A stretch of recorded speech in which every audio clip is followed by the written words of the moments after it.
everybody, and welcome back to another soft-spoken Letterboxd recap. I'm very pleased that the August recap did so well. Thank you so much. And yeah, here we are in October, looking at September. I definitely watched less movies in September. And maybe I had more ups and downs in September. Actually, that's a lie. August was all over the map. But yeah, watched less movies. I don't know, September was the month where I started work again. And so I guess I just had less time to watch movies. I've also been playing a lot. I've shared some of my gaming through the Animal Crossing video. So yeah, but there were some really good movies in September, so let's get straight into it. So the first movie I watched in September on the 3rd was The Squid and the Whale by Noah Baumbach. I've always heard of this movie, but I just never watched it for some reason. And then one night my boyfriend was just like, let's just watch it. It's lovely. And it was indeed lovely. Like, this movie, I gave it 4 stars.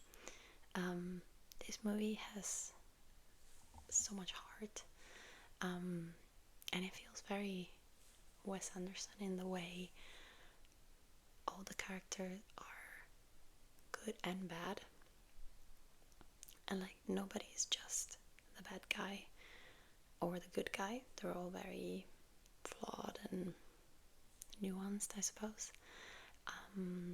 Great Jesse Eisenberg. Everybody's great, but I feel like I was mainly looking forward to see Jesse Eisenberg being Jesse Eisenberg. In this case, teenager Jesse Eisenberg, I guess.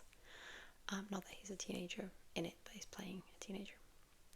But if you've never watched it, it follows a family as it's essentially unraveling through divorce, and I guess the lens is the 2 teenage boys, so the 2 sons. So you have Jesse Eisenberg, which is the older brother, and then you have, I don't know the name of the actor, but you have a younger brother. And yeah, this movie has a lot about ego and how ego affects our life, and holding on to ego like really affects the people around us, and especially if you have children, like how much that trickles down to them. And I think the theme I like the most is the collapse of your ideas of what your parents are or what your parents represent. There comes a point in everybody's lives when you realize that your parents they're not heroes necessarily. They're very flawed, and most of the time they did the best they could with what they had. And so I suppose through divorce, a lot of this comes out. So yeah, definitely a very sad movie. Also very like angering. There's so many moments where you want to like strangle the characters because they're being so like selfish, and I feel like especially the dad. I think I'm being a bit unfair on hating the dad more than the mom, but yeah, so great movie. So the second movie I watched in September was Silence of the Lambs. Of course, Jodie Foster and Anthony Hopkins giving us the performance of a lifetime. Such a young Jodie Foster, that's crazy. She was just incredible in it. Classic. This was a rewatch. I watched it years and years ago. I must have been a teenager, to be honest, and I didn't remember much about it at all, and I gave it 3.5 stars.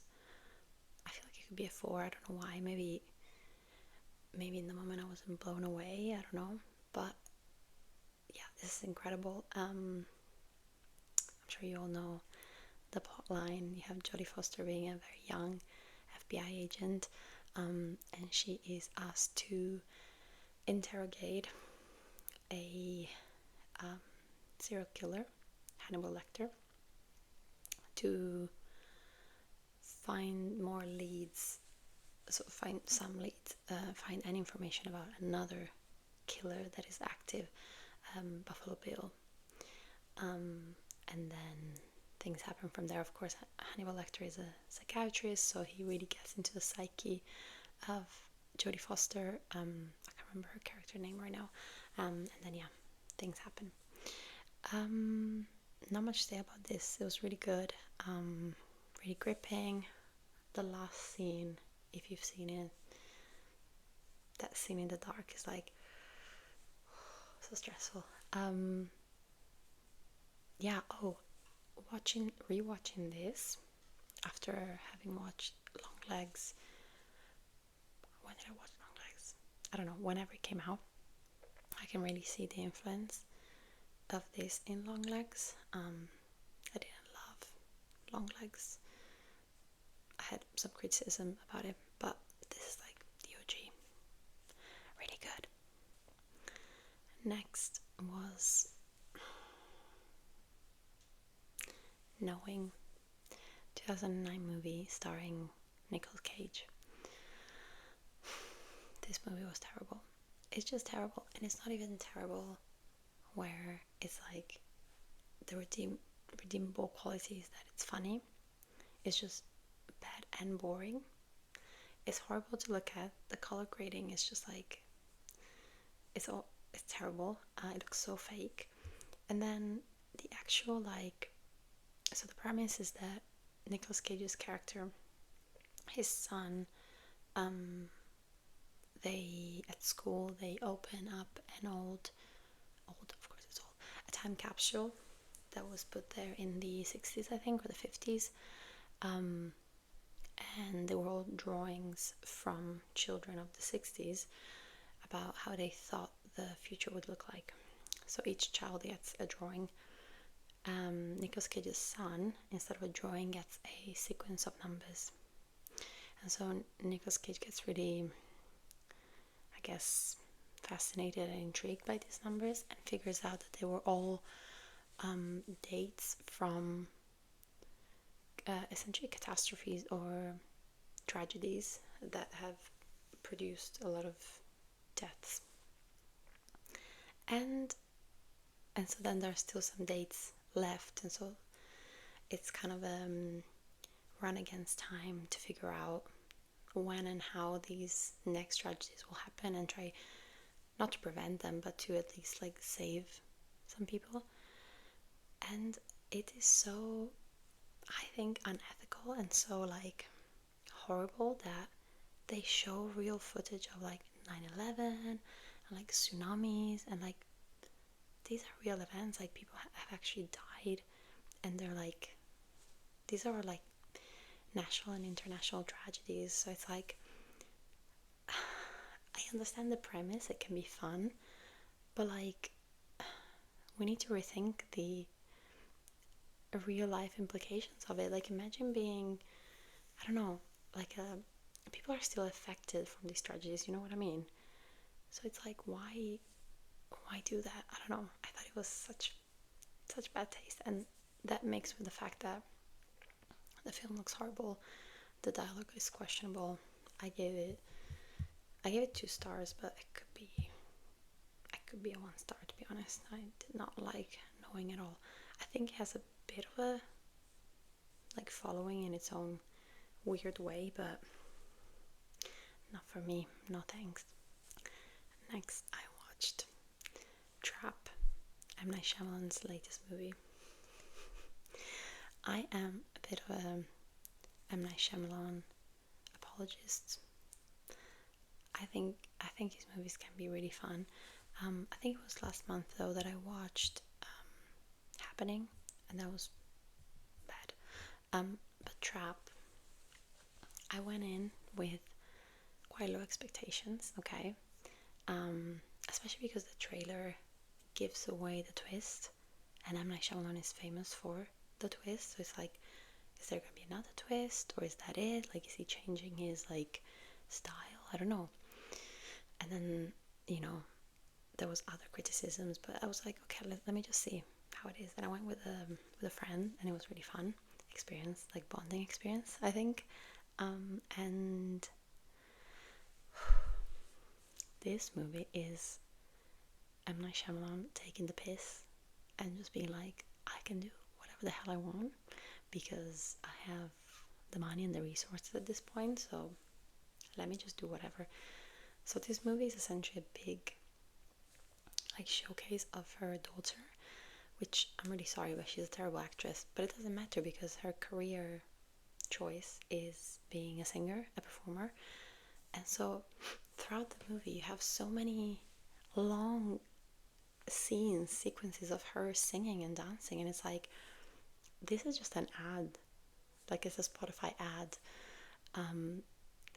The premise of the movie is that you have this father-daughter duo, and they're going to see the concert of a Taylor Swift-esque performance. She's clearly like very big in, you know, within not within she's very big with teenage girl or preteens. And yeah, so they go to this concert, and pretty quickly we realize that security guards are after a certain type of guy, and they're pulling a lot of people out of the crowd. There's a lot of security all around the stadium. And pretty quickly, this is not a spoiler because it's in the trailer, we realize that our dad, our main character, is a serial killer and has somebody locked up somewhere, and he can access a little like a little camera through his phone, and he can see his like the person that he has kidnapped.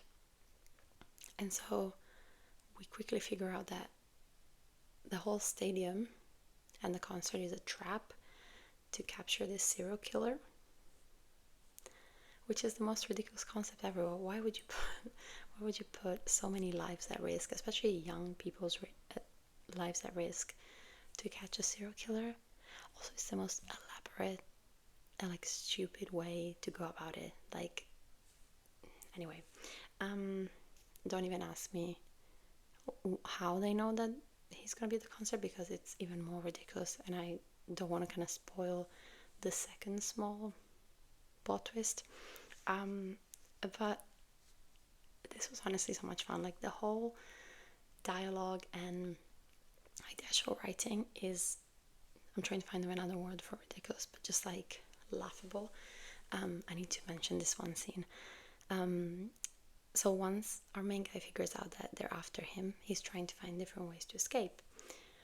But there is so much security everywhere that he just doesn't know how to escape. So at one point of the concert, the Taylor Swift-esque singer calls on stage just like a rapper that is there as a guest, and the rapper emerges from a trapdoor that is in the middle of the floor, like the audience floor, and they leave the trapdoor open for like a minute or two, and the whole time the dad looks down, and you're like, no, you're not really thinking of going down the trapdoor, right?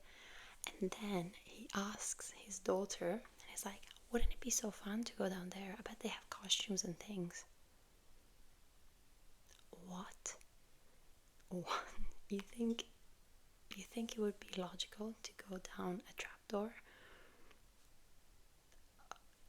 I don't know. It was just like, it was so laughable. It was honestly a lot of fun. And then after the stadium, I'm not gonna say how they managed to escape, but once they leave the stadium and the concert, things get even weirder and more convoluted and just like ridiculous, and like it's almost like a child wrote it. It's like, ooh, what if you, it's literally like, to escape my bedroom, I'm gonna put a football and like a rolled up towel, and it's gonna look like me. Like, it's that type of ridiculousness.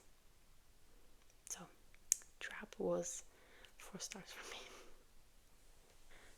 moving on to another absolutely ridiculous movie. I finally watched Friday the 13th part 6, 8, Jason Takes Manhattan. First of all, the title is so misleading. He actually spends, I don't know, it's like the last part of the movie, they're actually in New York, in Manhattan, but the main movie is on a boat, like the cruise that takes Jason and people to New York. I haven't watched that Friday the 13th movie in a while, and I'm missing a few, but I'm almost done with the whole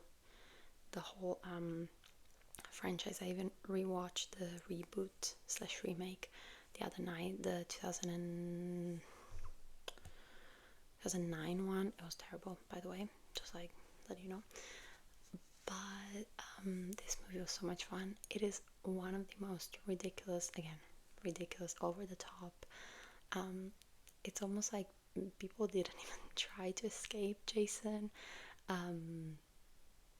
Yeah, it was just like so funny and silly. The characters are just like, gosh, there's a whole bit with like a girl. So sorry, I should have mentioned that this is like, we have a cruise of kids that are graduating from high school, and as their graduation trip, they're going to New York with the teacher, so it's like a school thing. And so there's a whole thing about this teacher, which he's my favorite character, by the way. He's really on this girl's case about a paper that she has to submit, which is like, dude, we're going on a cruise, like, get off my back. So he really wants this paper, and then the girl, with the help of another student, essentially tries to frame him for sleeping with her. So she seduced him, and they film the other kid films the girl and the teacher just like rolling in bed for like a minute, and so then she's like, yeah, she's blackmailing him so she doesn't have to do this paper, and it's like, I don't know, it's just really funny. There's not much gore, like they kind of cut away a little bit with the gore stuff, which is a shame because that's one of the more entertaining part. I feel like the second one, or the one with the spear through the eye, but also the guy on the wheelchair going down the stairs, it's quite ridiculous.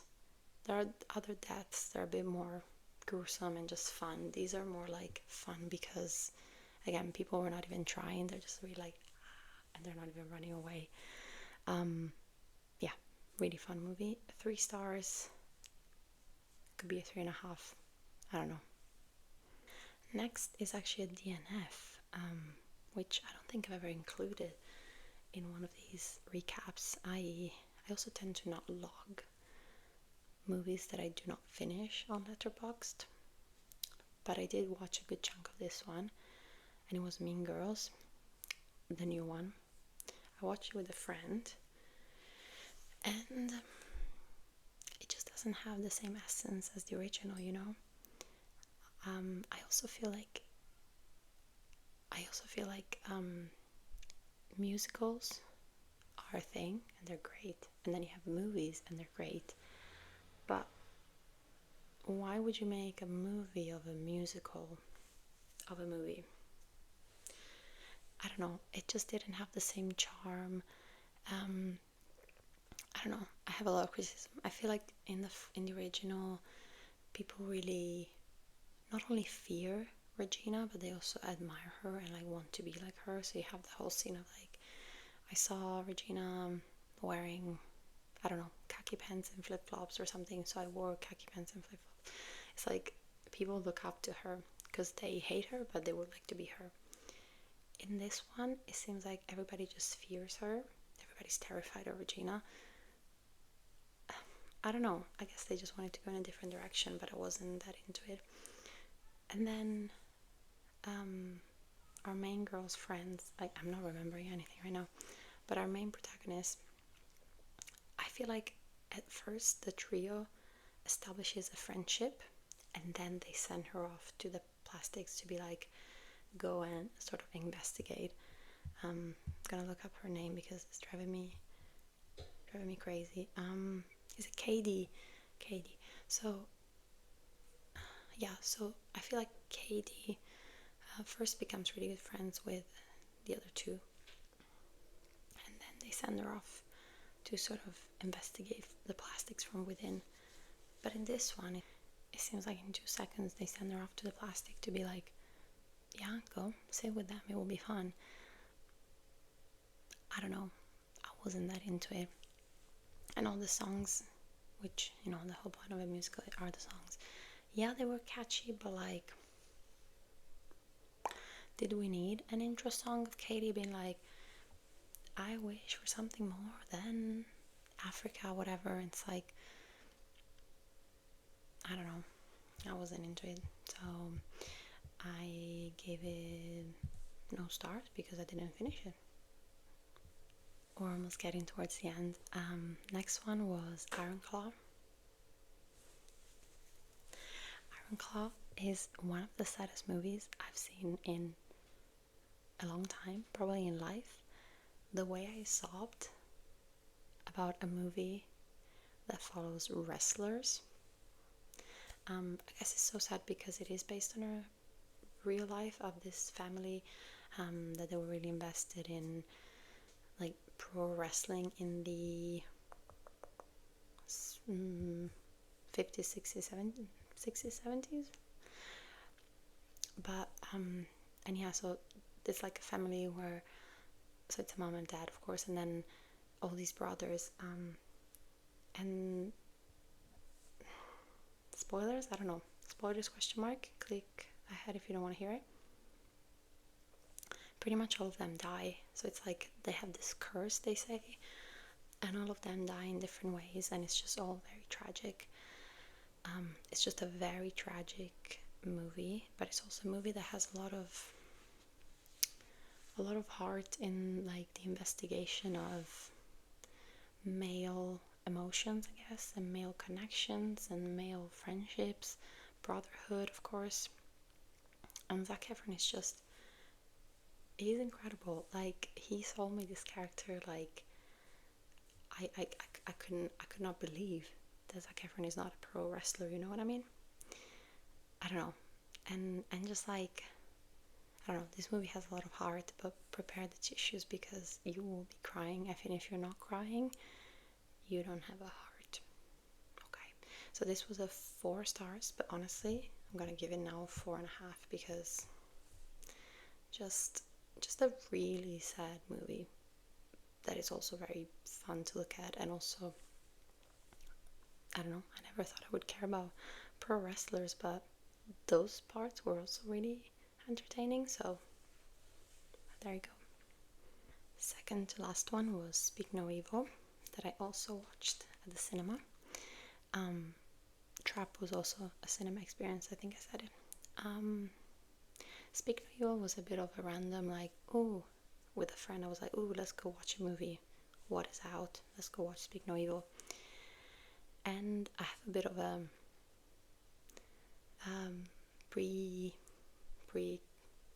pre-concept. I don't think that Blumhouse is really good. You know, it has a bit of a reputation. And this is a Blumhouse movie. But it was honestly really good. Like, not really good. It wasn't the best movie of life, but it was gripping. And yes, some parts of the story are a bit ridiculous and a bit of a stretch. But I don't know, it was really well done, and at least the actors were selling me the story, and it's kind of a classic, not classic, but like a standard horror situation. You know, you get invited by strangers in their house and everything seems fine, but then it's not so fine, weird things. And I really appreciate how at first everything has a bit of I think I'm losing my voice. I think everything has a bit of supernatural